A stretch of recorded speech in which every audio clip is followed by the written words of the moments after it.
सम्मानित नागरिकों नमस्कार। मैं प्रवीण मिश्रा उपलब्ध हो गया हूं पुनः एक बार एक नए टॉपिक को लेकर। और आज बातचीत चलेगी कि वर्षाकालीन किस तरह की सब्जियों की खेती हम लोग अपने घर के छत पर कर सकते हैं।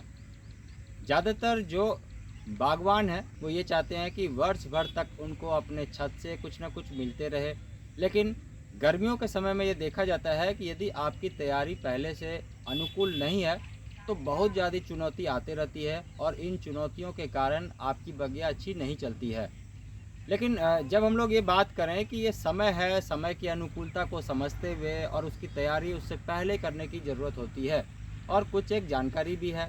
तो यदि आपने अब तक गर्मियों के समय में बहुत कुछ खो चुके हैं तो अब आपके लिए समय आ गया है, संदेश भी आ गया है कि अब आप अपनी बगिया को पुनः एक बार पुनर्जीवित कर सकते हैं।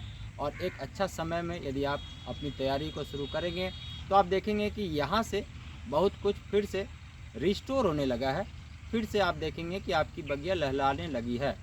तो अभी के समय में जब बात हो रही है वर्षाकालीन और ख़ास करके वर्षाकालीन सबसे अर्ली, तो आप अब एक बार पुनः प्लान कर सकते हैं। जो फसल आपने गर्मियों के समय में लगाया था उनमें से ज़्यादा फसल फिर से एक बार आप अभी के समय में लगा सकते हैं। यदि पानी और उससे संबंधित बात को करें तो आप ये ध्यान रखेंगे कि वर्षा काल में पानी का जल जमाव न होने पाए और अपने पॉट को अच्छे से पॉट फिलअप टेक्निक के माध्यम से उनको समृद्ध करेंगे, जिससे कि वर्षा काल के समय में ज़्यादा पानी यदि लग जाए तो उनको किसी न किसी तरह से पानी निकलने का प्रोविज़न करना है। और यदि आप आने वाले समय में बहुत सारे ऐसे वीडियो को देखेंगे जिसमें हम लोग वर्षाकालीन गमलों को भरने की टेक्निक पर बात करेंगे, तो इसके बारे में भी आगे जानकारी दी जाएगी।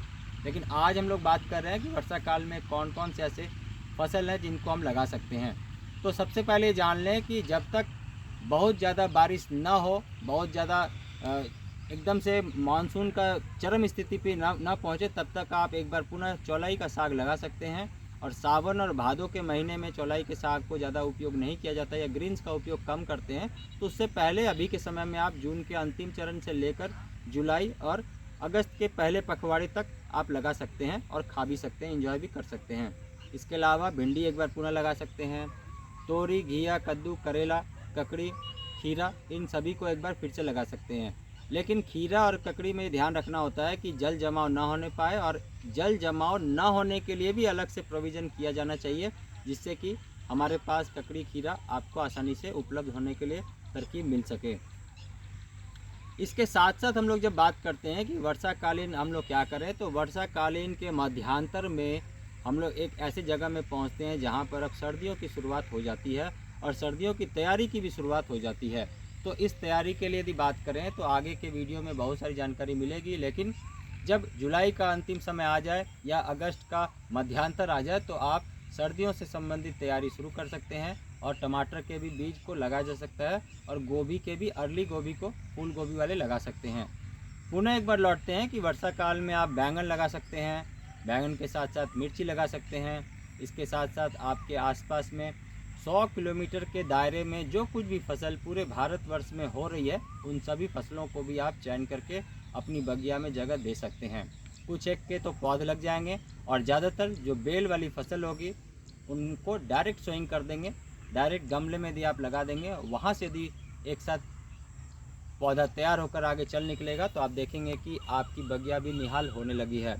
उम्मीद है ये छोटी छोटी जानकारी समय के अनुसार और समय रहते जानकारी यदि आप तक पहुंच जाएगी तो आपकी बगिया भी अच्छी होने लगेगी। और ऐसा ही सोचकर हम लोग पुनः उपस्थित होंगे नई जानकारियों के साथ। तब तक आप लोग भी बने रहिए और एंजॉय कीजिए अपने बगिया में, और साथ में कोशिश भी कीजिए कि अपने आसपास जो घर से निकलने वाला कचरा है वो कम हो सके। और लोगों को भी आप बता सकते हैं, लोगों को भी प्रेरित कर सकते हैं और ये वीडियो भी उनसे शेयर कर सकते हैं। आप सभी का बहुत धन्यवाद। पुनः मिलेंगे नई जानकारी के साथ, तब तक बहुत ध्यान से रहिए। Thank you very much, take care और नमस्कार।